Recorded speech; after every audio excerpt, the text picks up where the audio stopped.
မင်္ဂလာပါဗျာတရားသောသူကြီးလောက်ဝါပြမှာရှိတဲ့လက္ခဏာလမ်းများသည်ထိုလူသား၏လူမှုရေးစီးပွားရေးကျန်းမာရေးအိမ်တော်ရေးဆင်းရဲချမ်းသာကံပါမှုများဥစ္စာတနာပိုင်ဆိုင်မှုများစတဲ့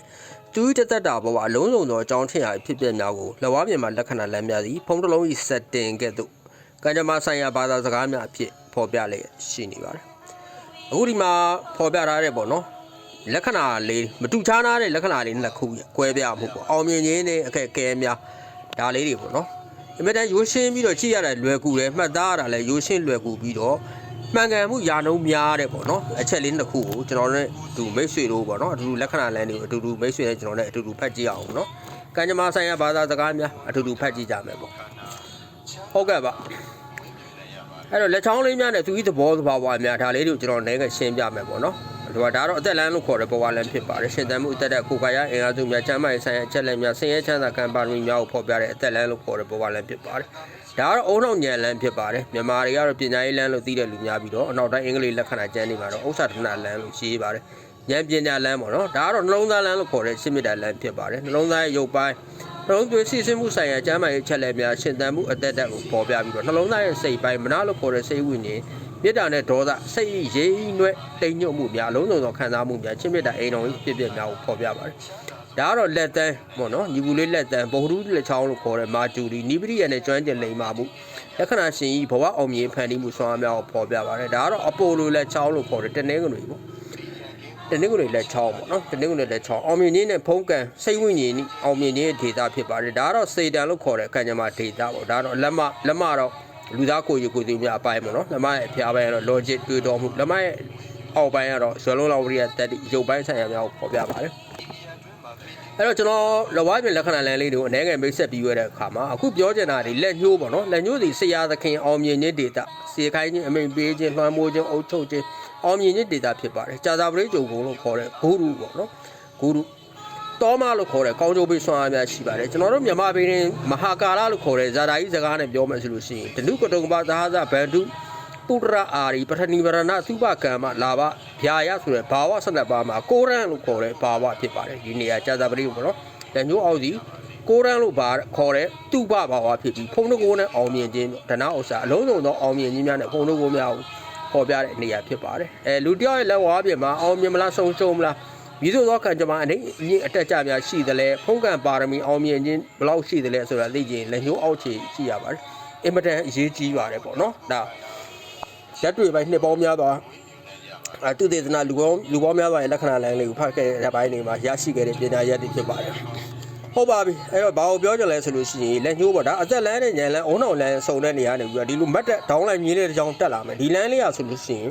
မွေးရပါမပါတတ်ပါဘူးရီမန်းညအောင်မြင်လမ်းလို့ခေါ်တယ်ပေါ့နော်ဘယ်လိုအချိန်မှပေါ်လာတတ်လဲဆိုလို့ရှိရင်လက္ခဏာရှင်လူသားရဲ့ရီမန်းညများအောင်မြင်တော့မယ်ကံကောင်းလာတဲ့အချိန်မှာပေါ်လာတတ်တယ်ပေါ့နော်ဒီလိုလမ်းကလေးပေါ်လာတတ်တယ်ဒီလိုလမ်းကလေးပေါ်လာမယ်ဆိုလို့ရှိရင်မိမိရဲ့ဒီလက္ခဏာရှင်ရဲ့ယုံကြည်ကြိုးစားရဲ့ရီမန်းညများမိဘာတွေကြိုးစားနေသလဲပေါ့နော်ယုံကြည်ကြိုးစားရီမန်းညများအောင်မြင်လာတော့မယ်ရဲရဲလို့ပါအားလုံးပေါ့ကံကြမ္မာဆိုင်ရာပေါ့နော်မီးစိမ်းပြလာပြီပေါ့နော်မိမိဘွားသည်ရေစုံသဘောမြစ်ထဲချောင်းထဲမှာလှေတွေတမန်တွေသွားသလိုရေစုံပေါ့နော်တာတာရာရာအေးအေးဆေးဆေးနဲ့အောင်မြင်ခြင်းစီရောက်တော့မယ်အောင်မြင်ခြင်းနဲ့ပတ်သက်တဲ့ကံကြမ္မာမီးစိမ်းပြလိုက်ပြီဆိုတာကိုပေါ်ပြနေတယ်အမေတန်ကောင်းတဲ့အမှတ်သားဖြစ်ပါတယ်ဒီလမ်းလေးပေါ်လာရင်ဒါအောင်မြင်လမ်းလေးဖြစ်ပါတယ်ကောင်းပါတယ်နောက်တစ်ခုကျွန်တော်တို့ပြောင်းလဲကြည့်မယ်ပေါ့နော်နောက်တစ်ခုကတော့စန့်ကျင်ဘက်သဘောတရားဖြစ်ပါတယ်လက်ညှိုးလို့ခေါ်တဲ့အောင်မြင်ခြင်းဂျူပီတာဒေတာဒါကတော့စနေလို့ခေါ်တဲ့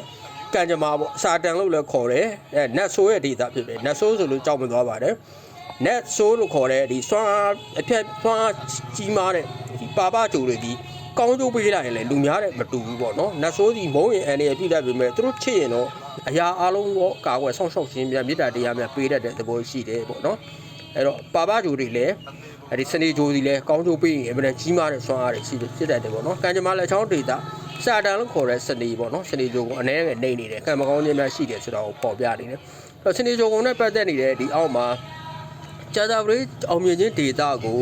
မိဟန်နလန်နဲ့ကာလန်းစုံတဲ့အခါမှာယထာလာရင်ကာလန်းပိတ်လိုက်တယ်လို့မျိုးအောင်မြင်ခြင်းဒေတာကိုအောက်ကခြံခတ်ပြီးပိတ်လိုက်တယ်စနေကြိုကုံနဲ့ဆက်ပတ်သက်နေတဲ့လမ်းပေါ့နော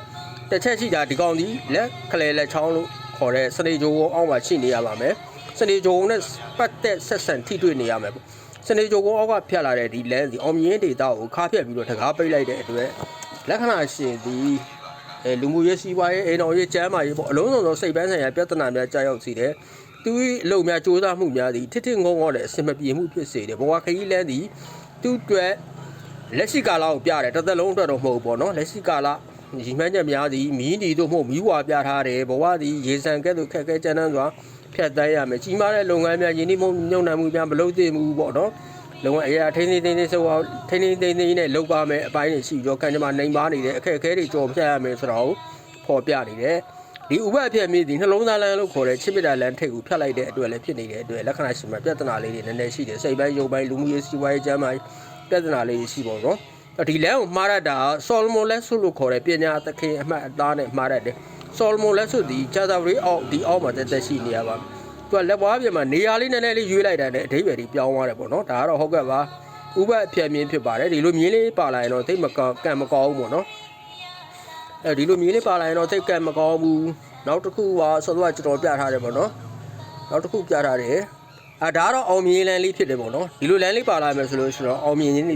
ရရှိလာတော့မယ်ကံကောင်းစေတော့မယ်ပေါ့အဲ့တော့တခုသတိထားမှာလဝါပြမှာရှိတဲ့လက္ခဏာလန်းလေးဒီထာဝရတစ်သက်လုံးမတည်မြဲနေပါဘူးကျွန်တော်နေထိုင်ရကမ္ဘာလောကကြီးဒီသင်္ခါရလောကအနိစ္စလောကအနတ္တလောကတော့ပြောင်းလဲခြင်းများနဲ့အစဉ်တစ်ဖြင့်ရှေ့ဆက်နေတဲ့လောကကြီးဖြစ်တဲ့အတွက်မိမိမှာမြည်သောလက္ခဏာလမ်းများရှိနေသည်ဖြစ်စေထာဝရအစဉ်မပြတ်ကြိုးစားနေခြင်းအစဉ်မပြတ်သင်ကြားနေခြင်းနော်သာနာဓိပတိလုံလာဓိပတိပညာဓိပတိစတဲ့မိမိကောင်းသောကြိုးစားအားစိုက်မှုများနဲ့အစဉ်ကြိုးစားနေမယ်ဆိုလို့ရှိရင်ကောင်းသောလက္ခဏာလမ်းများပေါ်လာတဲ့သဘောရှိပါတယ်လက္ခဏာလမ်းများသည်ထာဝရပြောင်းလဲနေတဲ့သဘောရှိပါတယ်ဗျာ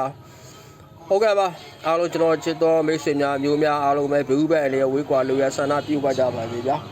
ဒီလိုလောကမှာရှိတဲ့လက္ခဏာလမ်းများနဲ့ပတ်သက်ပြီးသိချင်တာရှိပါကဖုန်းပိုင်ပါ39ခွန်ကိုလေး4တင်က4က1ကိုပေးဖို့ပြီးမေးလို့ရပါတယ်ကျွန်တော်ဆရာမိုးတော်ပါအားလုံးပဲချမ်းမြေ့တာရကြပါစေဗျာ